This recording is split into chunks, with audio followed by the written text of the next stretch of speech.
Hello everyone, welcome to Tony Talks. Thank you for watching. Till I'll see you in my next video. Stay safe, stay blessed. I love you all. Bye. The children of that lady.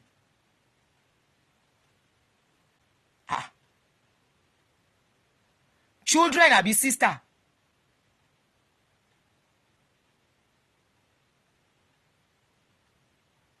They say they are not the children. They say they are the sisters. Motiri, I saw the two of your children. They are not that old though.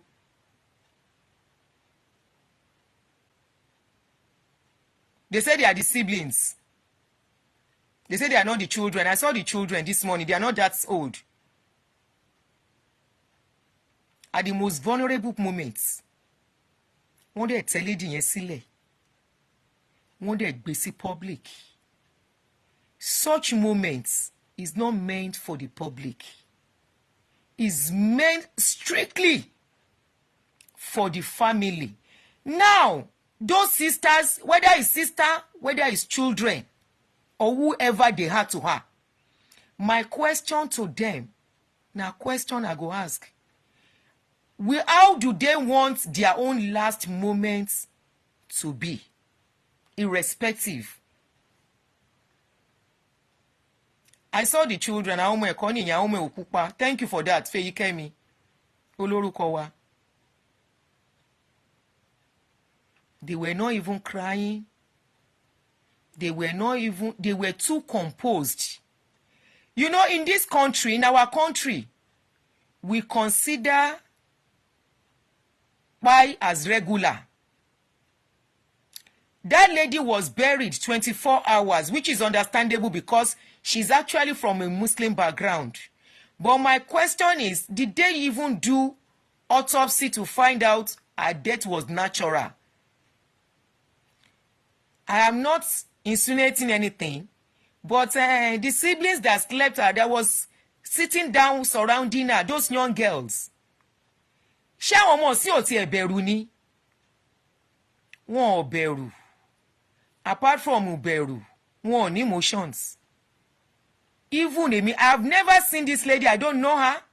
I have never even seen her page on Facebook before, until this thing happened. When I started seeing her pictures, I shed a tear for her. Me, Mori, ni ha uma sheo. This young beautiful lady. What could have happened? And she posted few days before that time. So I was like, what could have happened? Shoti sick iteleni. Those were the questions I was asking.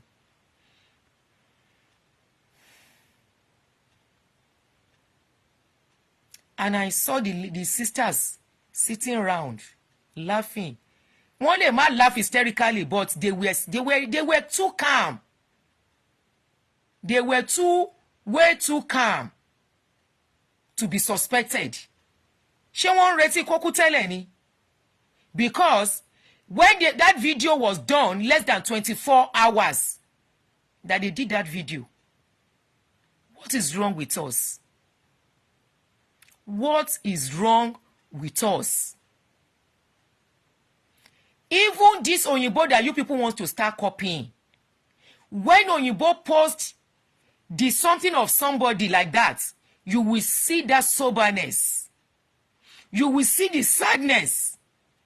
And most times, it is always done as a family thing.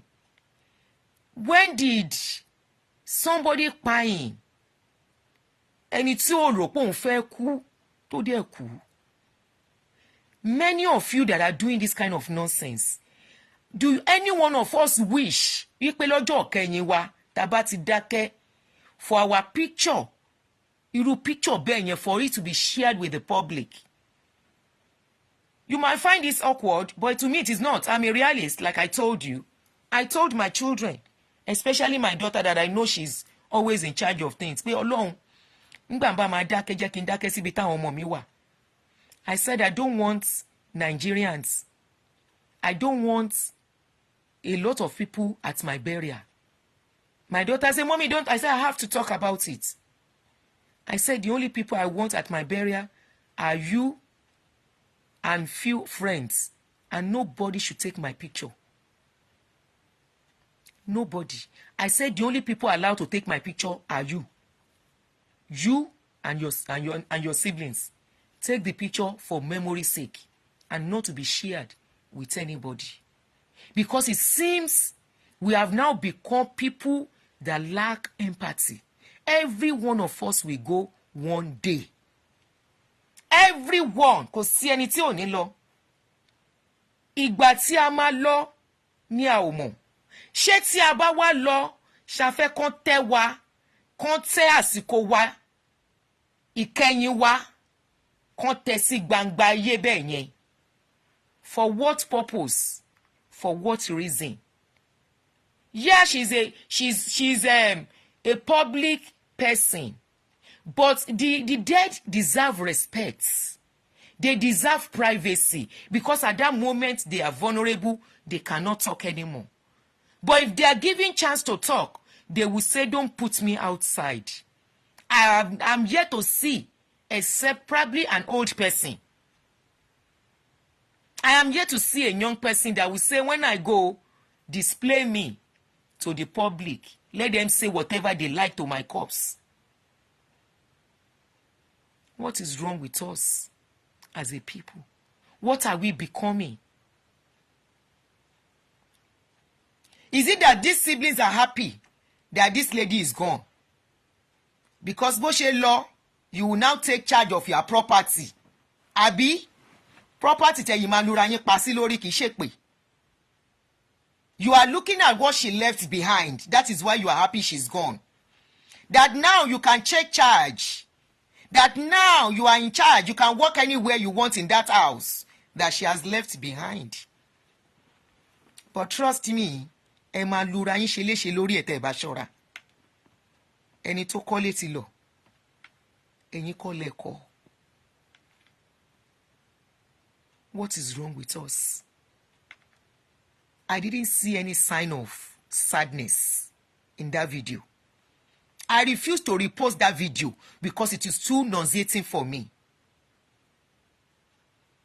The only thing I want to post is that one, because I know every one of us wants to be remembered with our beautiful faces. Every one of us wants to be remembered, especially if you have to go young.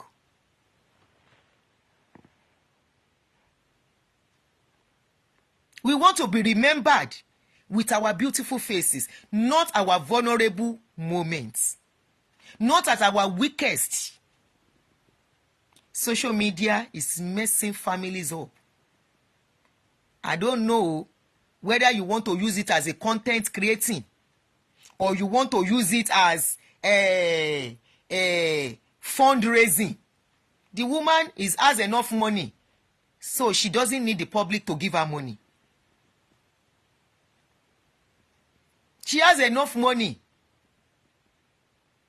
It is not as if you want to raise money publicly. That is a different scenario entirely. Why bring her out at her vulnerable? Why bring her out at her weakest? Why bring her out when she herself, if she's given a chance to say, "Oh yeah, I want to be a sister, do you like this?" She will say, no. I'm very sure that is what she will say. This is somebody, all her videos that I check, she's always well dressed before she can come out. That shows that is the way she wants to be.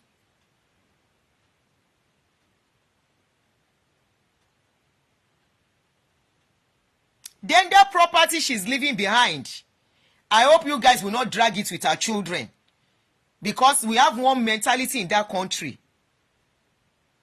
We always forget these people have children.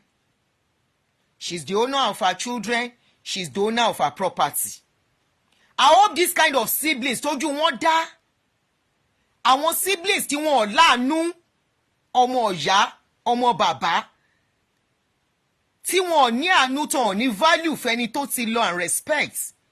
I hope they will not start dragging with those children, because show sadness. You didn't show any form of sorrow. This is somebody that went too soon. Ẹni tí ò bá mọ̀ tó bá wà ńbẹ̀ á sunkún.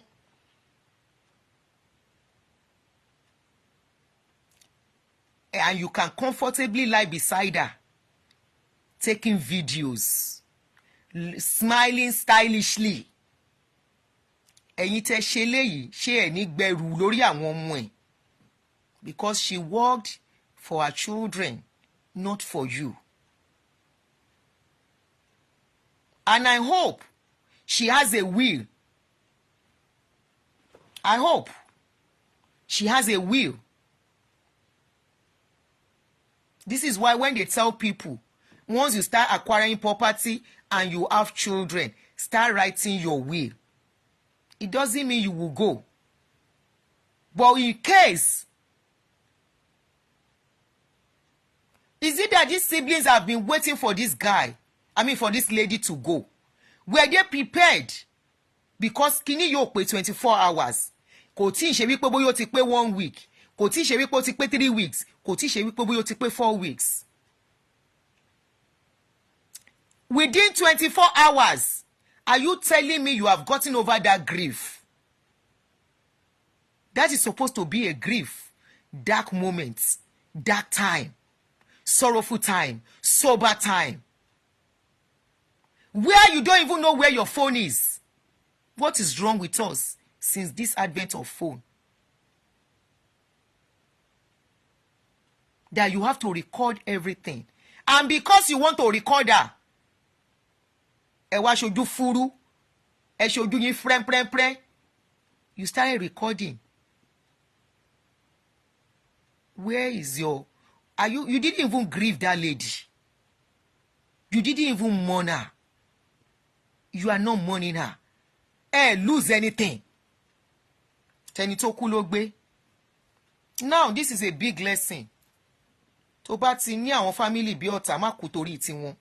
Má sáré àsápojúdé. Once you have a family that appears to you, if anything happens to you, most times, the people that feel it more are your children. Except you have a family who cares for you. Tẹ́ nífẹ̀ẹ́ ara yín. I'm very sure wọ́n ti ń lara ẹ̀ kó tó kú. Wọ́n ti ń lara lady yẹn.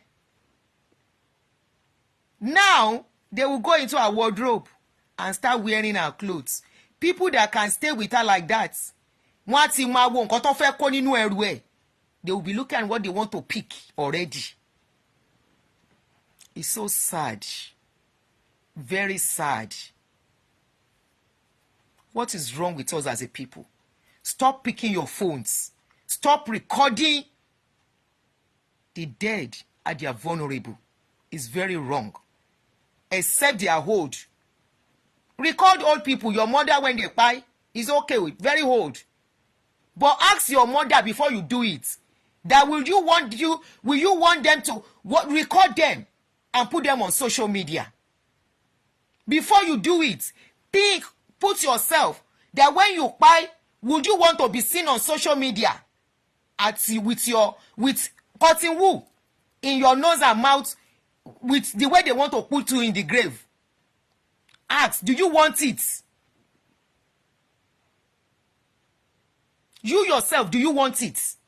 If you don't want it, then know that person that has spied will never want it too. Nobody wants that. Ẹ lọ kó gbogbo ẹrù ẹ kẹ́ bẹ̀rẹ̀ sí ń lò kẹ́yìn náà má wà lọ mọ́. Ẹ dájú as a family. Ẹ dájú ẹ nífẹ̀ẹ́ sister yín. And nobody should come and say we mourn differently. Nobody should come and say that nonsense. That we mourn differently. So all the sisters that were sitting down surrounding her, none of them could feel any grief for her if we have to mourn differently.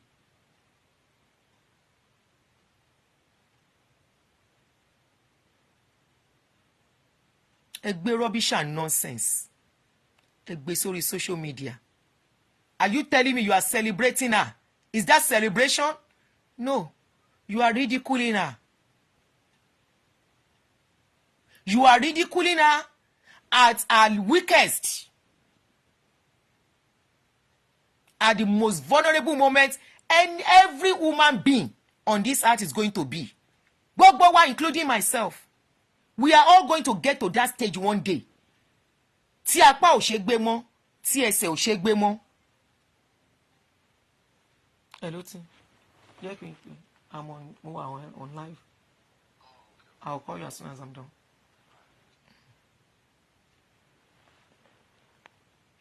Apá ò ṣe gbé mọ́, ẹsẹ̀ ò ṣe gbé mọ́. Gbogbo wa la máa dé stage yẹn.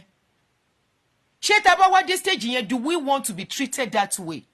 That is the most undignified way to ever treat the dead. Most undignified way. Most disrespectful. The most dirtiest. The most saddest to ever treat the dead. They were heartless as a family. And Nika, you hated her while she was alive. You never loved her. You never loved that lady. You never cared for her. You loved her for the money she was giving you guys. You loved her only for taking care of you. Inside your mind, you hated her. That is why I tell people there is something they call sibling rivalry. It is very deadly. And you can never tell who among your siblings have the hatred for you. You have shown you hated her. You never loved her. You never cared for her. She only mattered to you because she was spending. She only mattered to you because you had accommodation in her house or whatever you are getting from her. You never loved that lady. Even the public love her more than you. I saw the way some people refuse to carry that dirty video you put out. Somebody like me will never repost such nonsense. No matter how much Facebook is going to pay, no matter how much is going to go viral, I would never ever in my life post that kind of video. It's too undignified. Especially knowing that every one of us will go one day. Gbogbo wa la jẹ gbèsè. Ta dẹ̀ máa lọ lọ́jọ́ kan. Stop recording people at their vulnerable. Either in hospital, the only condition you can record people in hospital is if you need fund for them. If you don't need fund for them, don't record people. If you record it, it's for your privacy. You don't know what is called privacy. For your eyes only. For the eyes of the family, or for there is a reason. It is not for social media.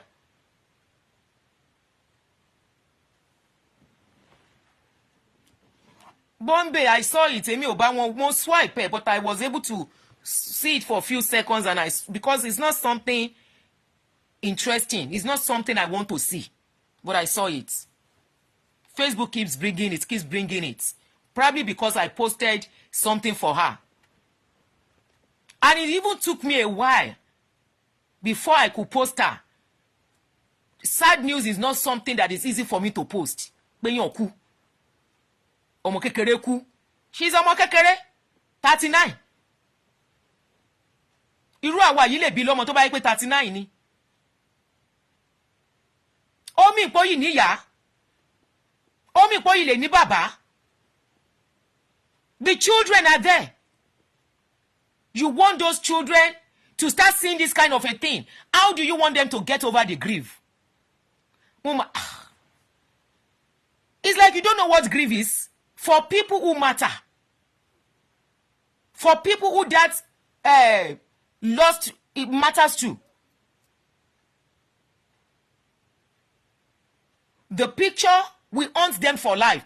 Now, apart from the people that are the family, there are so many people on social media that are trying to overcome grief.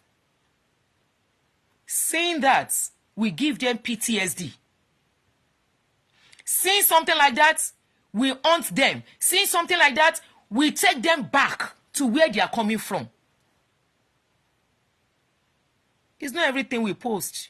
We are getting it wrong as a people.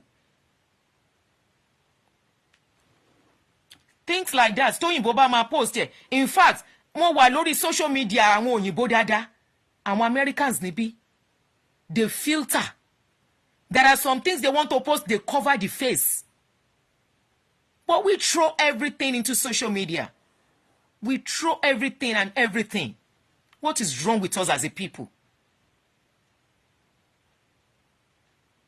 How do you want the children of this woman to feel? 1 year time, 2 years time, 3 years time, 4 years time. Facebook will bring it back. This is internet. How do you want them to get over the loss of their mother? How do you want them to heal of the pains of losing their mother? Because ìyá wọn kú tán sìn, ẹ̀yin òkú la máa mọ nǹkan tó ṣẹ̀ṣẹ̀ máa ṣẹlẹ̀.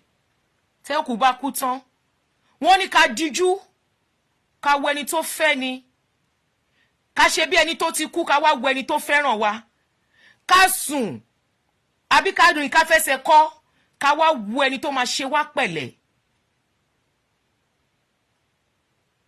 Ẹ̀yin èèyàn, kálòkù ń gbọ́ ẹ̀yin wo ni.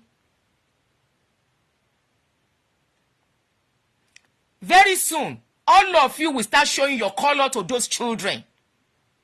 You will let those children know that ẹ̀yin kọ́ lẹ kó bá wọn. Yes, we have seen so many and many cases like that. Ẹ máa jẹ́ kó mọ̀ wípé they don't matter to you. You may not even remember them anymore. They will still have to grasp, they will still have to grieve, they will still have to go through a lot to come to terms. Pẹ̀lú kú ìyá wọn. And you throw that nonsense in the public. Of what gain? Lẹ fẹ́ get. Benefit wo ló fẹ́ mú wá fún yín?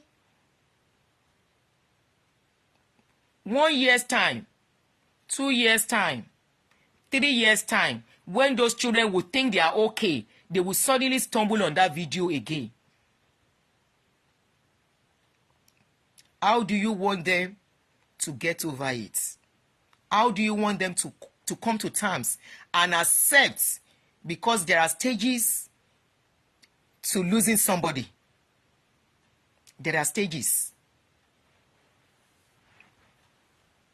You think it's that easy? Maybe because kò kàn yín, kò dẹ̀ kàn yín, tó bá kàn yín, you won't do that useless video. Those girls will have to, bọ́n ṣe wà yẹn, ayé máa ṣe wọ́n bí àlà. Bọ́n ṣe wà yẹn, a time will come. Wọ́n á béèrè pé ní máa ṣe ìyá kan ò sí. Kò sí. Máa ṣe ìyá kankan ò sí. You guys are nuts. Nuts. And pẹ̀lú nǹkan tẹ́ ṣe yẹn, ó yẹ kó investigate yín. With what you did, that video, you are to be investigated. Gbogbo ẹ̀yin mẹ́tẹ̀ẹ̀ta àbí mẹ́rin ni yín that you took that video. I don't know why they hurry to bury that lady. Nigeria láti máa sáré hurry láti bury yàn. You are to be investigated. Pé ṣọ́wọ́ yín mọ́ abẹ́ poison ni. Tínú yín wá ń dùn bó ti lọ. Tẹ́ fi lè yarú picture yẹn, irú video tẹ́ yà yẹn, ó yẹ kó investigate yín. Ó yẹ kó investigate yín. I don't know how if it is possible to pull the video down. I don't. Mi mọ̀ bóyá possible. Ó yẹ kó investigate yín. How you can be comfortable. Ẹ jókòó tí òkú ọmọ kékeré, òkú ẹ̀gbọ́n yín, ọmọ ìyá yín, ọmọ bàbá yín. Ẹ̀yin mẹ́rẹ̀ẹ̀ta wá surround ẹ̀. Ẹ ń bóyún orí burúkú, ẹ gbórí sókè ẹ̀ ń ya fídíò. Ó yẹ kó investigate yín. Ṣé kìí ṣe pé ẹ̀yin lẹ yanjú ẹ̀ ìtorí nǹkan tó fi lẹ̀? Ṣé kìí ṣe wípé ẹ ti wà àwọn nǹkan kan, ẹ ti ń béèrè àwọn nǹkan kan lọ́wọ́ ẹ̀ tí ò ṣe fún yín?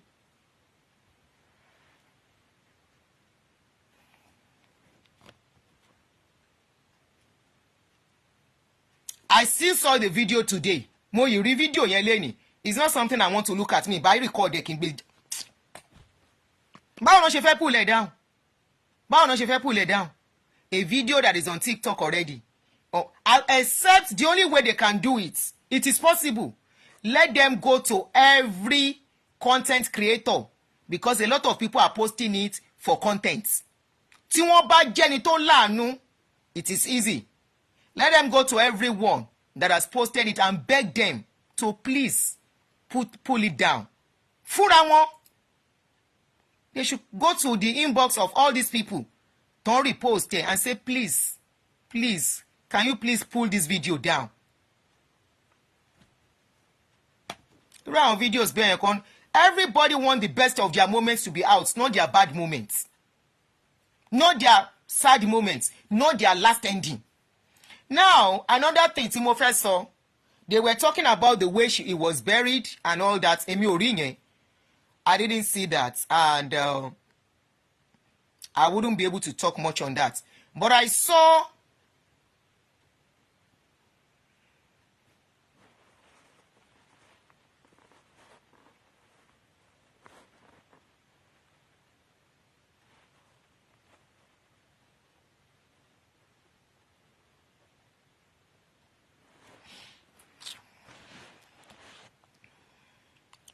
Roseville, if you are just joining me and jumping into the discussion, maybe you should watch the video from the beginning, okay? I said what I said. Yeah, she went for thyroid surgery. I saw it. Mo rí bí video kan tí Orun ẹ̀ ṣe Kini. Yeah, ó lọ fún thyroid. She went back hurriedly or whatever. I am saying the way the sisters.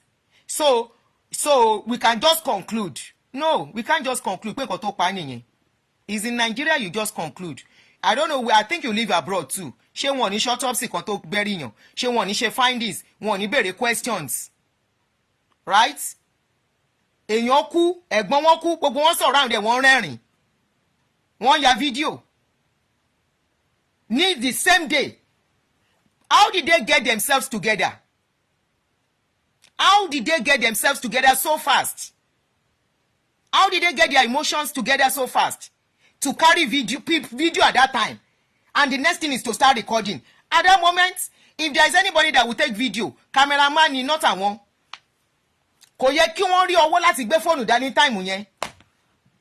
Ẹni tó mọ̀n, ẹni tí nǹkan kọlù. Ẹ jọ̀ọ́ yẹ ká sọ̀rọ̀ síbi tọ́rọ̀ wà. Now, I'm just going to talk briefly on this and I will end this show. I saw a clip where somebody was talking about that they buried her and rain is falling on top of her head. That they are supposed to cover the place. I don't know much about that. But one thing I know is that Tabani pe kon cover yan, we pe burial ground. We follow so many myths in that country. This is what I want to correct. I want to correct this myth, this notion. Pe kon kole foku, kojo ma ba pa and all the rest. What is the essence of konkole fun yen? I want to ask. What is the essence of pe ojo ma pa? I want to ask. I saw a clip talking about oye konkole fun, oye konbo, ojo ma pa. Ṣé wọ́n ti rẹ ibẹ̀ ni or what? Because immediately they cover her with the red sand and everything. They are supposed to quickly cement the place. At least. So, èmi ò fẹ́ rí nǹkan bẹ́ẹ̀ yẹn. So, I don't know. Ṣé wọ́n cement ẹ̀ ni tán fi lójó máa pa? Tó bá jẹ́ wípé because or they are saying they should build something over burial ground níbí. They are open burial ground. We have Aton cemetery. Open burial ground ni. They don't build anything on top of anything. Building a house for Oku, building a this for Oku, does not bring the Oku back, does not change the fact the person is gone. And gbogbo yẹn sẹ̀rẹ̀rẹ̀ ni. Nǹkan tí Oku bá ṣe ní ayé kó tó lọ, that is what matters more.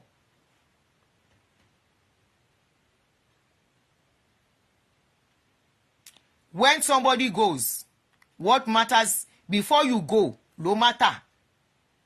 Tó bá ti lọ, bó ṣe bury, Of course, that person has to be honored. The last has to be honored and all that. Can't share that and all that. But I'm seeing that some people are fighting over whether they have to build. That is left for the family to decide.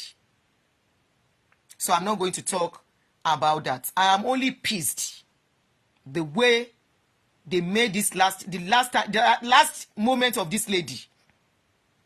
That is not for the public. That is the only thing I'm pissed about. I'm very pissed. And I'm very pissed at the younger ones. Ṣebí ilé ẹ̀ náà sọ pọ́n sínsín. I'm very pissed at that. And that is why your deed will speak for you. What you are doing while alive is what matters. Once you are gone, and you can be gone at any time. We are too superstitious as a people. She was buried in her house. Okay. Ó dà bẹ́ẹ̀. Ó dà bọ́n ṣe bury ẹ̀ sílé ẹ̀ yẹn ìtorí àwọn ọmọ ẹ̀ wọn ò lè rí ilé yẹn tà. It's good. Ilé yẹn ò lè ṣe é tà fún wọn.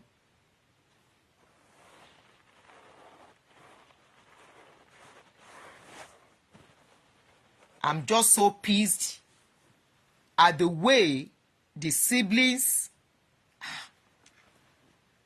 Hey!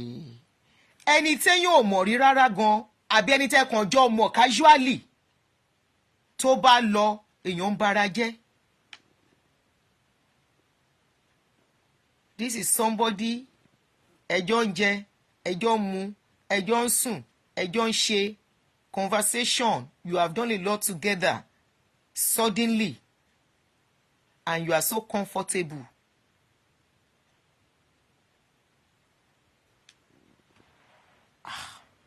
This will make me revisit that topic of sibling rivalry. That thing is so deep.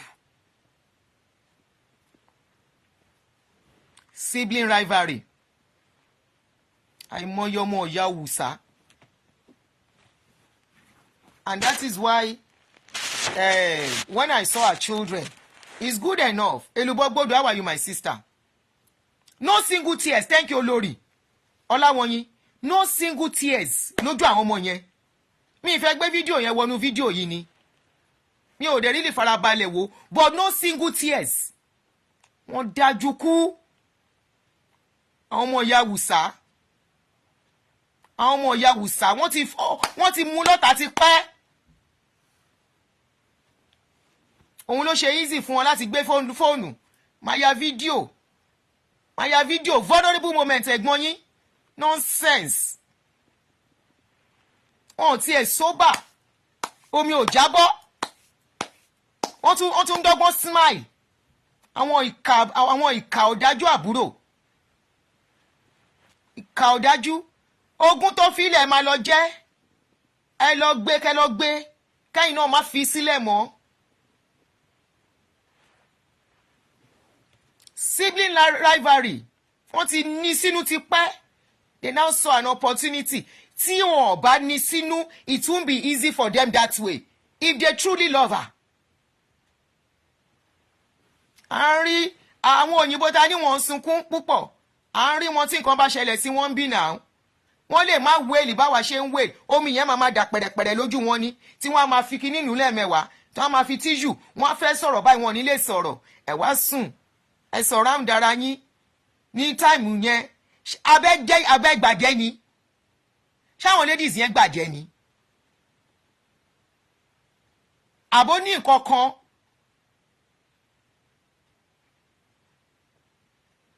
Nonsense. Ọmọ ìyá yín láìṣaráàta. Even aráàta. Mi ò sí lórí TikTok, mi ò lọ TikTok lẹ́nìí. This kind of video is not video I want to put everywhere and make money from. No, mi ò ṣe TikTok lórí ẹ̀. Orí bí o Facebook yìí nìkan ni. Because ó dẹ̀ ká mi lára because this is becoming too much among our people. Ó ti ń di gbogbo ìgbà. ó ti wá di nǹkan tó yẹ pé wọn ò rí nǹkan tó wrong. Vulnerable moment èèyàn, last moment is private. And like I asked earlier, me and you, me and you looking at me, how many of us want to be seen outside in that situation? Let's assume kọ́lọ́jọ́ dé báyìí. Don't say God forbid. I wish lásán ni. Ká sọ kọ́lọ́jọ́ dé. Bá ṣe ń sọ̀rọ̀ yìí. How many wants to be seen in that situation outside? How many? Wọ́n wá sùn comfortably as if they were bẹ́ẹ̀ ṣe dùbúlẹ̀ tí sẹ́gbẹ́ yẹn tẹ́ jókòó yẹn kò tí ì yé mi nǹkan tẹ́jọ́ ń ṣe.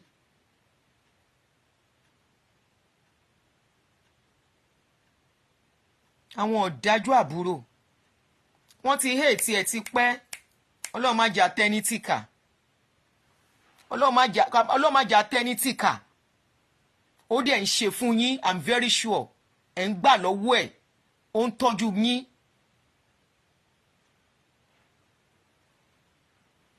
They raise her hand. Èmi ò wo débẹ̀. Somebody said they even raise her hand. Can you imagine?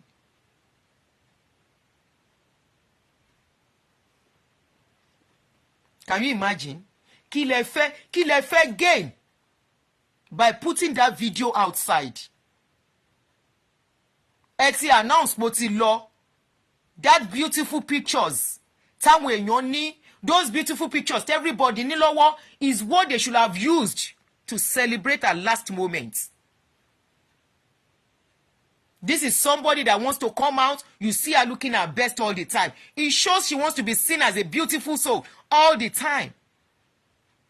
Last wish here would have been kán rí òun bó ṣe rí òun, kì í ṣe pé bẹ́ẹ̀ ṣe ti cotton wool tó ti jẹ́ wípé ó ti lie down.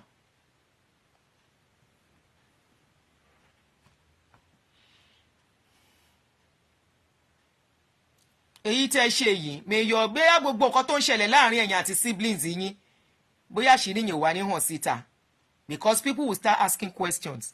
People will come. Àwọn tó ń bá mọ̀ yìí máa lọ bá blogger tán máa sọ fún blogger pé nǹkan báyìí ló ń ṣẹlẹ̀ tẹ́lẹ̀ nínú family wọn o, mọ́mì wọn, màmá wọn, bàbá ọ̀tọ̀ọ̀tọ̀, bàbá kan náà, everything náà máa wá jáde because show pé lose èèyàn at all. Show show pé èèyàn lọ. Ṣèṣe ẹni tí inú ẹ̀ dùn. Who is giving star? Mo ti disable star yẹn kó lọ ní. Thank you. I thought I disabled this ìgbà tí fẹ́ bẹ̀rẹ̀ show yẹn because I don't want to take star for it. Please. Thank you, my darling sister. You've given star. Please, on this show, ẹ má fún mi star lórí ẹ̀. Ẹ jọ̀ọ́. Mojisola, thank you very much. That is enough, please. Because of this kind of show, irú àwọn show báyìí mi kì í fẹ́ gba star lórí ẹ̀. Thank you, my darling sister. I appreciate you. Thank you so much. But on this kind of something, I don't want star on it, please. I appreciate, it's just to create awareness on this, something going among our people. Ó báyàn lọ́kàn jẹ́. Ó báyàn lọ́kàn jẹ́. And every one of us, everyone, will find themselves in that situation one day.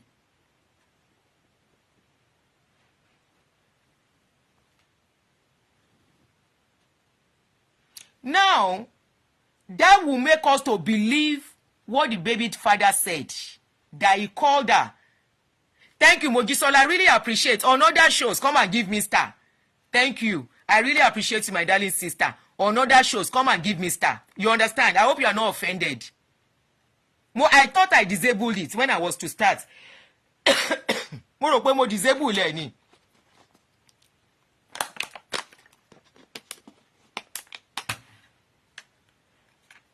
The husband came out.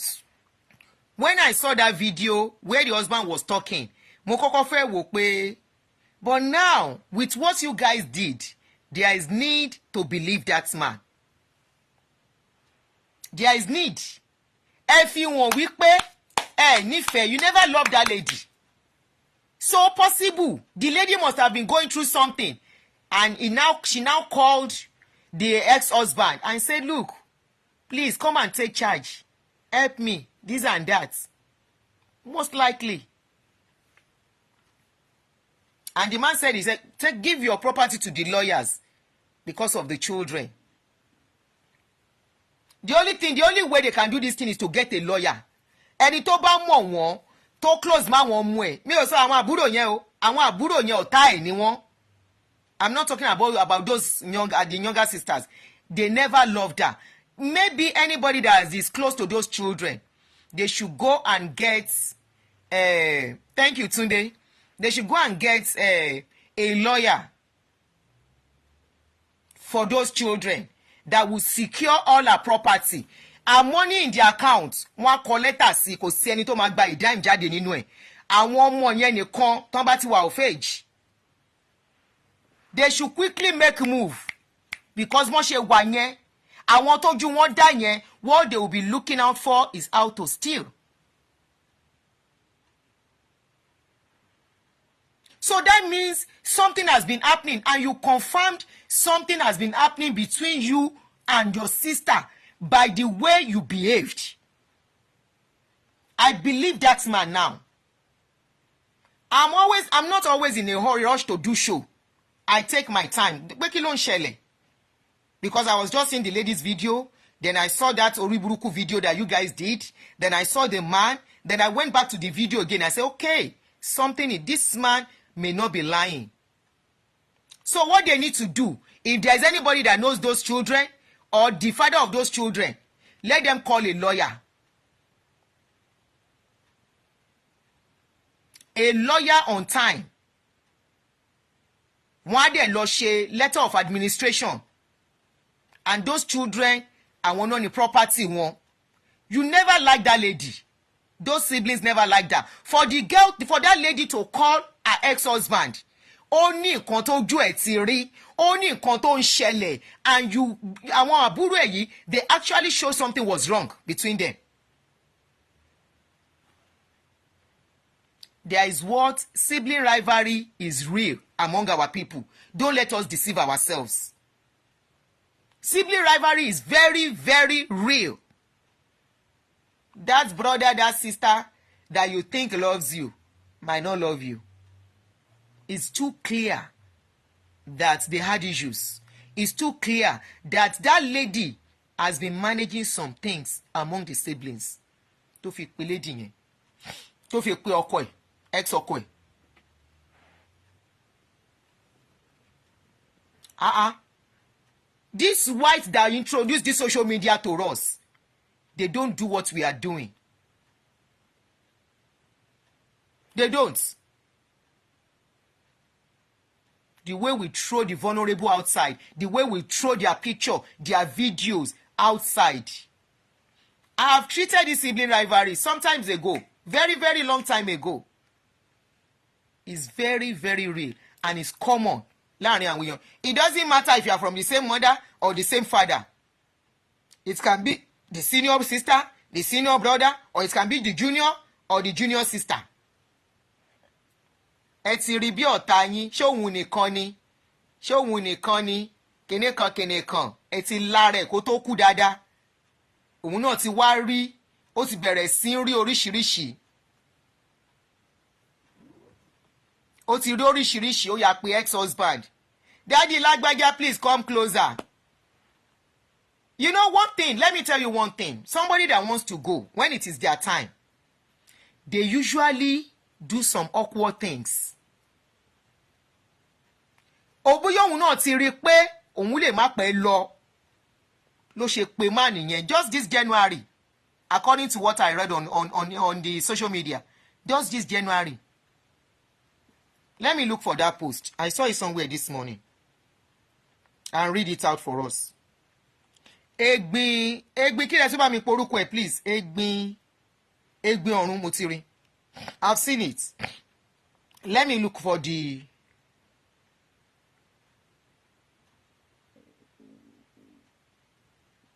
what the husband said. Okay, husband, yes.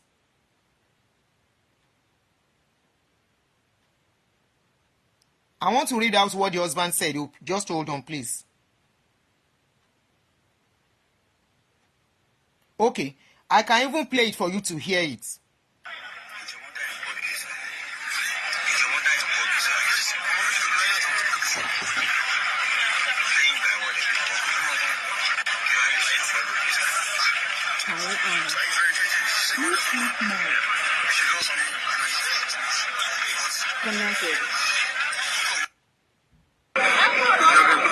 Separate for some time. So, Oda,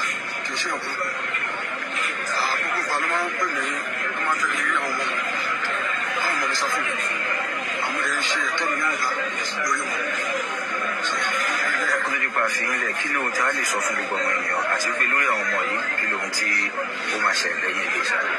Kò ní mo fẹ́ sọ gbogbo èèyàn ní pé ẹ jẹ́ ká ṣe dáadáa ẹ ká lè bẹ̀rù Ọlọ́run gbogbo nǹkan bá ń ṣe ẹ má jẹ́ ká wà ní kó pé ká máa tí ọmọ làkejì ní tìkùtì ká máa. The lady must have been seeing some things. Some things must have been happening. Ló ṣe pé ọkọ ẹ̀. Even if we don't want to believe what you guys did, those yeye siblings, àwọn àbúrò burúkú yẹn, àbúrò burúkú nìyí.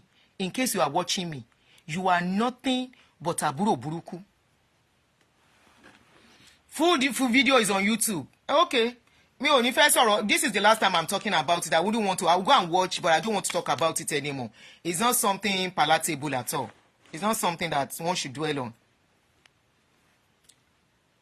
Àbúrò burúkú nìyí, in case you are watching, you never loved her.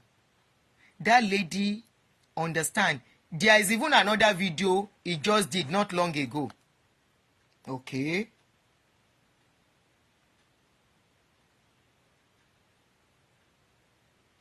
Okay, ṣebí tó sọ pé she knew it was time. Him her properties. Àwọn èèyàn kàn tí ẹ̀kọ́ tí Kini lọ títí. Ṣebí tó sọ pé she knew it was time. Okay. Aditu, láyé. Long video leléyìí. Okay, Zimama ni. Má ṣe o. Má ṣe o. Ní kú fọ́tayọ̀. Ní kú fọ́tayọ̀. Ẹ jẹ́ máa wá lọ.